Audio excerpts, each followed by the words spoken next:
Cerita di dalam video ini mengandungi unsur-unsur seram, meremang dan menakutkan. Jika anda lemah semangat, tidak digalakkan menonton. Segala risiko adalah tanggungjawab anda sendiri.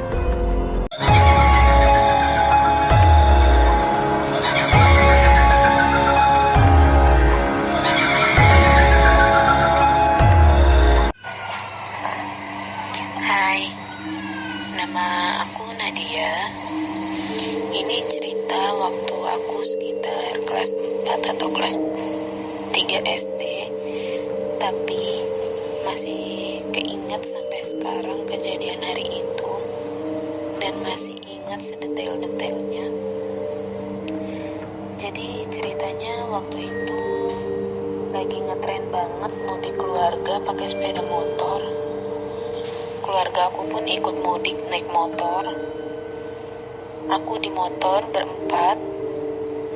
Ayahku, ibu aku dan adik aku yang waktu itu masih sekitar umur 1 tahunan. Trip mudik aku itu tujuannya dari Jakarta ke Brebes, dari Brebes terus ke Banyumas, dan dari Banyumas lanjut lagi ke Semarang. Trip ke Brebes dan Banyumas itu lancar-lancar aja, tanpa ada acara aku nyasar kemana-mana. Tapi waktu trip aku selanjutnya ke Semarang, aku ingat banget kami berangkat pagi-pagi dari Banyumas.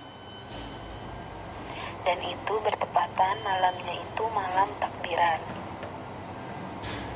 Dari pagi sampai jam 10-an malam, kami belum juga sampai ke Semarang.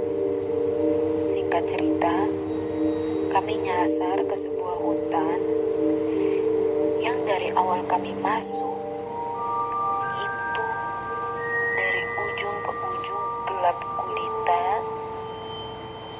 gak ada lampu sama sekali. Dan cuma ada pohon-pohon gede gitu di kanan kiri kami. Ada sekitar setengah jam kami gak nemuin jalan keluar.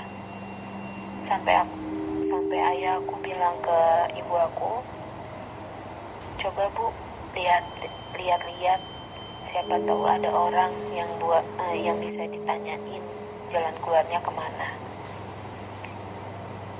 Dan gak lama dari itu, kami ngeliat ada satu rumah itu mewah sekali, benar-benar mewah, terang banget. Dari kejauhan itu udah kelihatan terangnya. Itu rumah cuma satu di tengah-tengah hutan dan mewah. Berhentilah kami. Ibu aku turun buat nanya, dia sambil gendong adik aku yang kecil. Aku di motor sama ayahku. Di situ aku lihat dengan jelas di garasi mobil rumah itu ada bapak-bapak duduk di kursi panjang sambil marut kelapa. Ibu aku nanya ke bapak-bapak itu, kalau rute ke Kaliwungu Semarang tuh kemana? Cuma bapak-bapak itu diem aja sambil nunduk gitu. Gak lama dari itu, ada ibu-ibu pakai jilbab dan baju serba hitam. Dari dalam rumah, gendong anak, sama tangan satunya nuntun anak kecil di belakangnya. Ibu itu ngehampirin ibu aku lah, sambil ngomong, kok ke Kaliwungu nyasarnya ke sini, Nduk? Kalau ke Kaliwungu, kamu lurus aja dari sini. Lurus aja. Jangan belok-belok ya. Dan gak usah tengok-tengok, Nduk. Gelap soalnya. Pakai bahasa Jawa. Setelah ibu-ibu itu selesai ngomong, langsunglah ibu aku bilang, terima kasih, Bu. Terus kami jalan lagi. Tapi ibu aku tuh kayak ngerasa curiga gitu. Kenapa nggak boleh tengok-tengok kemana-mana selain lurus aja?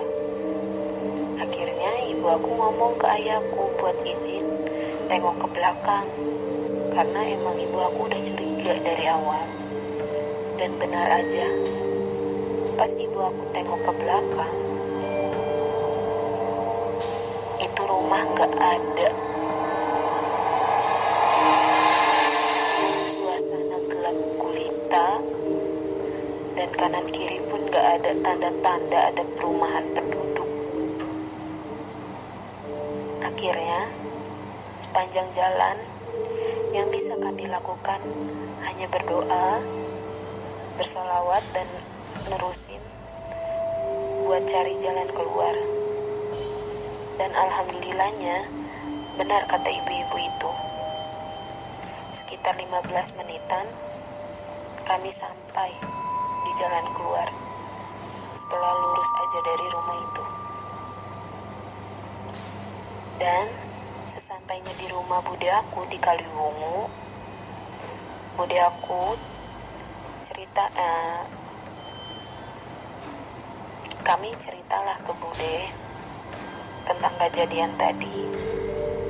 Bude aku bilang, di situ tuh namanya Alas Roban. Itu namanya hutan Alas Roban. Dan sering orang-orang ngalamin begitu, persis seperti yang kami alami. Dan syukurnya, alhamdulillahnya, kami bisa keluar, bisa selamat nemuin jalan keluar. Karena menurut orang-orang di situ, sering orang tersesat di situ dan gak bisa keluar sama sekali, sampai hilang begitu aja. Dan aku bersyukur sampai sekarang aku selamat, keluargaku pun utuh. Oke, sampai situ aja ya ceritaku. Thanks ya yang udah mau dengerin. Sampai ketemu lagi.